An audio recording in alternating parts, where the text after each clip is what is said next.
নমস্কার বন্ধুরা, কৃষ্ণা কিচেন ব্লগে আপনাদের সবাইকে স্বাগত। আজকে আমি বানাবো বাঁধাকপির পকোড়া খুব সহজ পদ্ধতিতে। তাহলে শুরু করি আজকের রেসিপি। দেখুন বন্ধুরা, এখানে একটা প্লেটে আমি বাঁধাকপি নিয়েছি। বাঁধাকপিগুলো খুব সুন্দর করে আমি কুচিয়ে ধুয়ে নিয়েছি। তাহলে রেসিপিটি আপনারা স্কিপ না করে সম্পূর্ণ দেখবেন। রেসিপিটি একদম সহজভাবে বানাবো, আর খেতে হয় কিন্তু দারুণ। আর এই বাঁধাকপির পকোড়াতে এমন একটি উপকরণ দেবো যার ফলে কিন্তু বাঁধাকপির পকোড়াগুলো খুব সুন্দর মুচমুচে হবে। তাহলে আমি এক সাইডে প্লেট রেখে দিলাম। এবার নিয়ে নিলাম একটি পাত্র।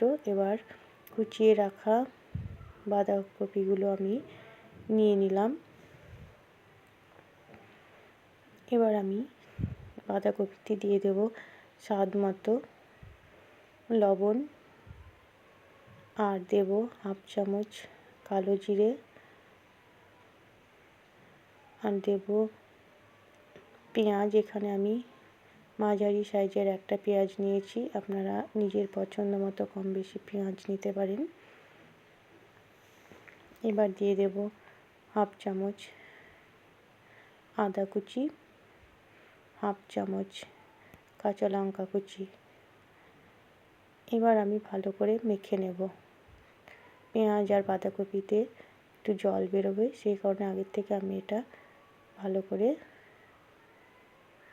মেখে নিচ্ছি।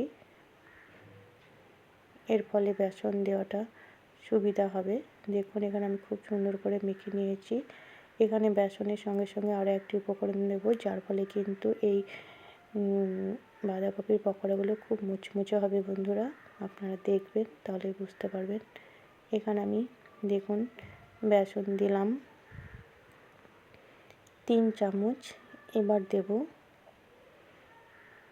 সুজি।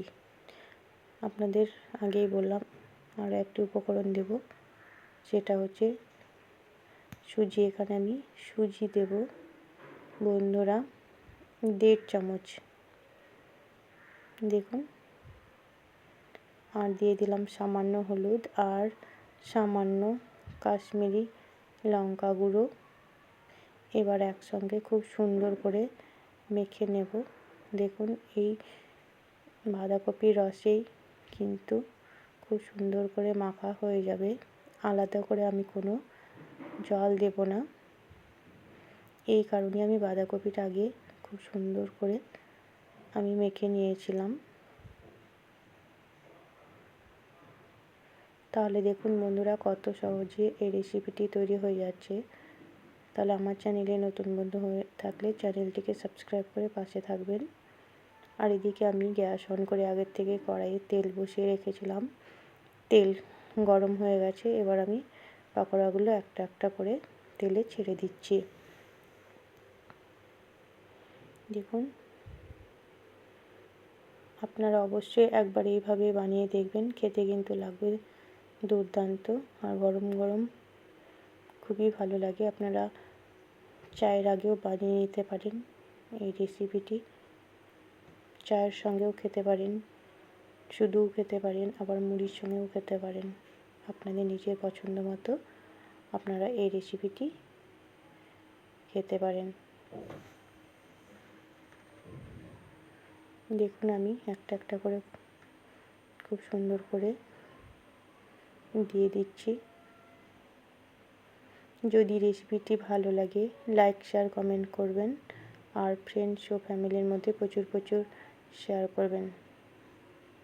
আর যারা এখনও পর্যন্ত চ্যানেলটিকে সাবস্ক্রাইব করেনি, সাবস্ক্রাইব করে পাশে থাকবেন এবং পাশে থাকা বেল আইকনটি ক্লিক করবেন। নতুন কোনো ভিডিও আপলোড হওয়ার সঙ্গে সঙ্গে নোটিফিকেশন পৌঁছে যাবে সবার আগে আপনাদের কাছে।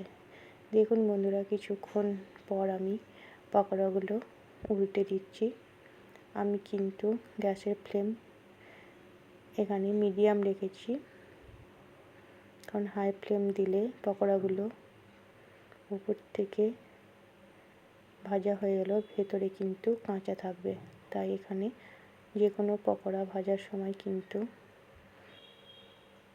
গ্যাসের ফ্লেম কমানো বা কমিয়ে রাখাটাই শ্রেয়। দেখুন এখানে আমি খুব সুন্দর করে ভেজে নিচ্ছি।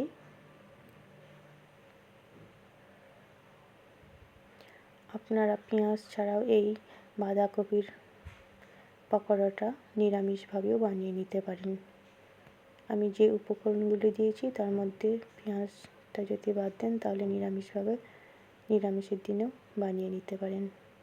দেখুন এখানে খুব সুন্দর করে পকোড়াগুলো ভাজা হয়ে গেছে লাল লাল করে। এবার আমি তুলে নিচ্ছি।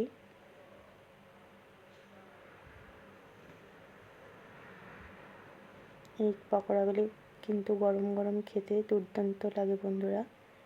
এবার আমি একইভাবে বাকি পকোড়াগুলো ভেজে নেব।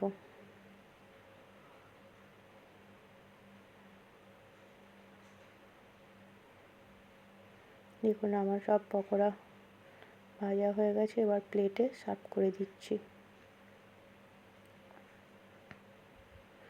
তাহলে আপনারা অবশ্যই একবার এইভাবে বানিয়ে দেখবেন, খুবই ভালো লাগবে। সম্পূর্ণ ভিডিওটি দেখার জন্য অসংখ্য ধন্যবাদ।